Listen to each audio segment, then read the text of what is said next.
Project present பண்ணுவாங்க. Good morning everybody. My name is Karthik. நான் aeronautical engineering பண்ணிக்கிட்டு இருக்கேன். என்னோட ப்ராஜெக்ட் ஸ்பேஸ் ஆர்மியை பத்தி. What's Space Army? What's it about? Explain it. உலகத்துல உள்ள அத்தனை நாடுகளும் ஐநா சபையில அங்கம் வகிக்கிறதால ஒரு நாட்டின் மீது ஒரு நாடு பொருளாதார தடை விதிக்கிறதுனாலோ போர் தொடுக்கிறதுனாலோ அது ஐநா சபையோட பெர்மிஷனோட தான் நடக்கும். ஆனா ஃபியூச்சர்ல ஒரு 10 இயர்ஸ்க்கு அப்புறம் வார் வந்து பூமியில நடக்காது, ஸ்பேஸ்ல தான் நடக்க போகுது. அதை தடுக்கிறதுக்காக நான் செஞ்ச ப்ராஜெக்ட் தான் space army. Project on please.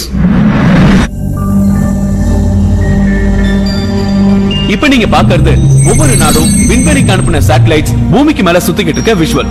இந்தியாவை பொறுத்தவரை ஸ்பேஸ்ல நிறைய சேட்டலைட்ஸ் விட்டுருக்காங்க.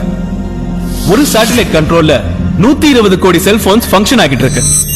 இன்னொரு சேட்டலைட் கண்ட்ரோல்ல டிஃபென்ஸ், அதாவது ஆர்மி, நேவி, ஏர்ஃபோர்ஸ் இது எல்லாமே ஃபங்க்ஷன் ஆகிட்டு இருக்கு. இன்னொரு சேட்டலைட்டோட கண்ட்ரோல்ல விவசாயம் சம்பந்தப்பட்ட அப்சர்வேஷன், வானிலை இதெல்லாம் ஃபங்க்ஷன் ஆகிட்டு இருக்கு.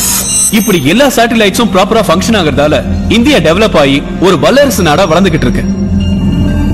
இதே மாதிரி சைனாவும் நிறைய சேட்டலைட்ஸ் விட்டுருக்காங்க, பாகிஸ்தானும் நிறைய சேட்டலைட்ஸ் விட்டுருக்காங்க. ஏன் உலகமே சேட்டலைட்ஸால தான் ஃபங்க்ஷன் ஆகிட்டு இருக்கு. நாளைக்கே இந்தியா மேல போர் தொடுக்கணும்னு பக்கத்து நாடான பாகிஸ்தானோ சைனாவோ டிசைட் பண்ணுச்சுன்னு வைங்க.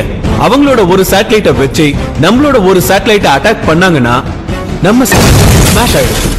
உடனே 120 கோடி செல்போன்ஸும் ஃபங்க்ஷன் ஆகாம போயிடும். இதை ரெக்டிஃபை பண்றதுக்கு இன்னொரு சேட்டலைட்டை ரெடி பண்ணி அதை ஃபங்க்ஷன் பண்ண வைக்கணும்னா மினிமம் 6 மாசம் ஆகும். அதுக்குள்ள இந்தியாவோட பொருளாதாரம் தலைகீழா மாறி போயிடும். இந்த மாதிரி ஒரு சூழ்நிலை எந்த ஒரு நாட்டுக்கும் வந்துடக்கூடாதுன்னு தான் ஸ்பேஸ் ஆர்மிங்கிற ப்ராஜெக்ட் நான் பண்ணிருக்கேன்.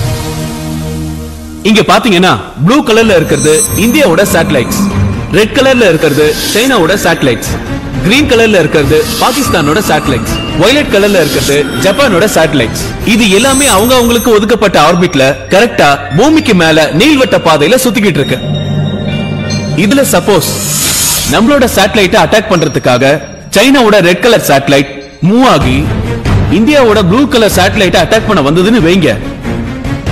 உடனே என்னோட ஸ்பேஸ் ஆர்மி அலர்ட் ஆகி அதுக்கு வார்னிங் சிக்னல் கொடுக்கும். அதாவது உன் ஆர்பிட்ல இருந்து தாண்டி வந்திருக்க, திரும்பவும் உன் இடத்துக்கு போயிடு அப்படின்னு வார்ன் பண்ணும்.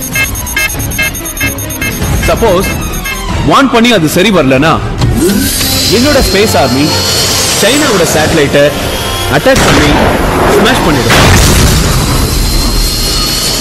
இதனால இந்திய சேட்டலைட் பாதுகாக்கப்படும், மத்த எதிரி நாடுகளுக்கும் எச்சரிக்கையா இருக்கும். அதுக்காக உருவாக்கப்பட்டதுதான் என்னோட ப்ராஜெக்ட் ஸ்பேஸ் ஆர்மி.